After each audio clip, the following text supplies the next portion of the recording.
Hey guys, we are at Friday, December 6th. We are at above 100K again for the second time at 100,460 to be precise. And the title of this episode is We Are Not in a Bubble. So before, of course, I start my episode, I'm going to implore you to hit the subscribe button on YouTube.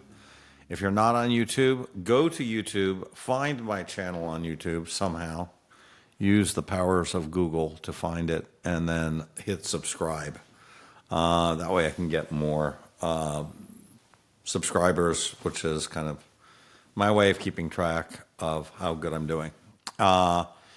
Anyways, so here's the episode. So I posted this tweet on this Twitter tweet, and I think it's very relevant because everybody's calling you now going, hey Fred, should I invest in Bitcoin? Are we still in some kind of bubble? Is it too late? And I really want to talk about bubbles because I don't think we're really in what I would consider a true bubble yet. And what is a true bubble? Well, I've seen really three major true bubbles in my life.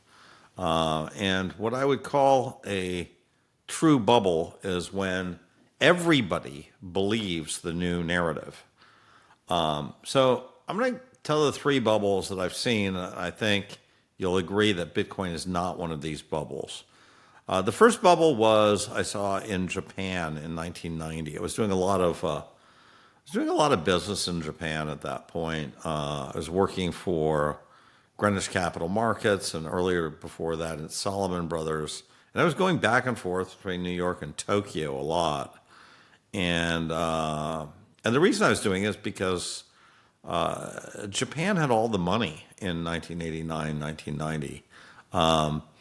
And everybody in Japan believed that the Empire of the Rising Sun would overtake the U.S. as the leading power. It was a crazy time. And, financial engineering, otherwise known as Zai-Tech, had replaced what actually companies used to be doing, like making cars and watches and motorcycles and everything else. And so the entire economy had become this kind of financial engineering Ponzi scheme. But it was completely universal. Everybody believed that Japan was going to completely take over the world and that America was doomed. So that was 1990. And of course, I think it was December of 1990, basically everything came to a complete halt. And we started going very quickly in reverse. And the stock market, the Nikkei was at 40,000 and it fell all the way down to about 10,000. So it really didn't recover for about 30 years. It was just the ultimate bubble. The second big bubble, of course, was the stock market.com bubble of 1999.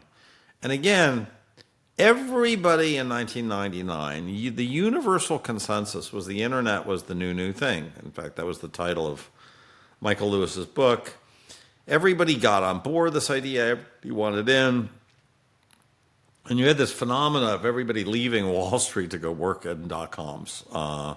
It was kind of the new gold rush. So, again, very similar to Japan in 1990.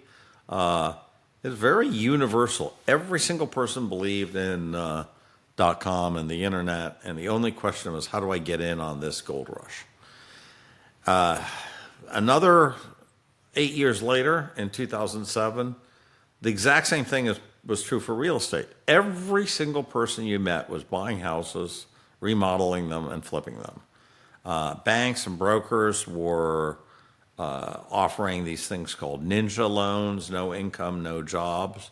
And this was completely illustrated by the movie The Big Short. The epicenter of this mania was Florida, but everywhere you looked, it looked like some kind of bubble.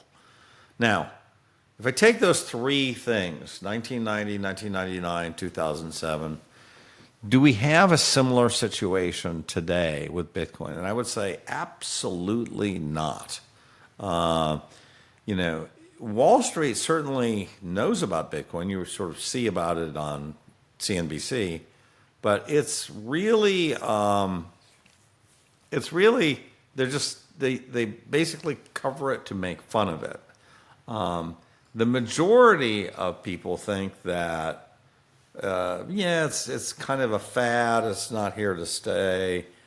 Maybe, if you're crazy, you're going to devote 1 or 2% of your money to Bitcoin, but really, smart money would be well advised to stay away from Bitcoin. So my gut feel is that we are nowhere near kind of general mania bubble level proportions. Now, do I think we're going to get there? Yeah, I do think we're going to get there. I think it's going to take probably another 5 to 10 years to get there. It could happen earlier. A lot of people thinking that we're going to have this sudden gamma squeeze upwards and stuff. But, even if they declare a Bitcoin reserve and everything else, I think there's so much skepticism around that I feel like it's going to take several years to get to real true bubble territory. So I don't think we're going to be in a bubble yet. And I think we have time to grow quite a bit before we get into a bubble. But, at some point, everybody's going to believe this new Bitcoin thesis. And it's exactly at that point when every single person believes it that we're vulnerable to some kind of disruption where everybody's suddenly going to question that belief. And that's what happened in the Japan market. All of a sudden, they're like, maybe Japan's not going to take over the world. Maybe our cross-ownership of stocks is really kind of a flawed argument for value. Maybe we're all just going to implode, and kind of that's what happened.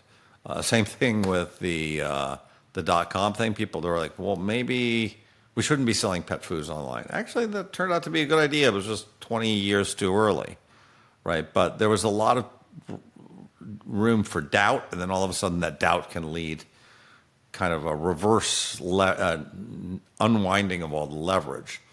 But we're not there yet. The average Main Street and Wall Street, neither of which have really any kind of interaction with this Bitcoin thing. So we are so far away from that. I just don't think we're in a bubble. I think we're in a very growth phase of a Bitcoin, massive Bitcoin bull market. I think we are probably going to go up to about 500,000 on Bitcoin in this Trump administration, and we could get there really quickly. We could, I would estimate we're probably going to get to about 250, 300,000 next year, but we could get to 500,000 next year. I mean, it's possible, and I certainly wouldn't bet against it in the next 4 years. I think it's kind of likely. And, even then, I'm not sure I would say, depending on, kind of the hype level, I'm not sure I would say we're in a complete bubble. So I think we've got a ways to go. And that's my episode. Again, if you like what I have to say, hit the subscribe button. It feeds my ego. It's kind of why I do this stuff. Anyways, catch you guys online, and we'll talk soon. Thanks.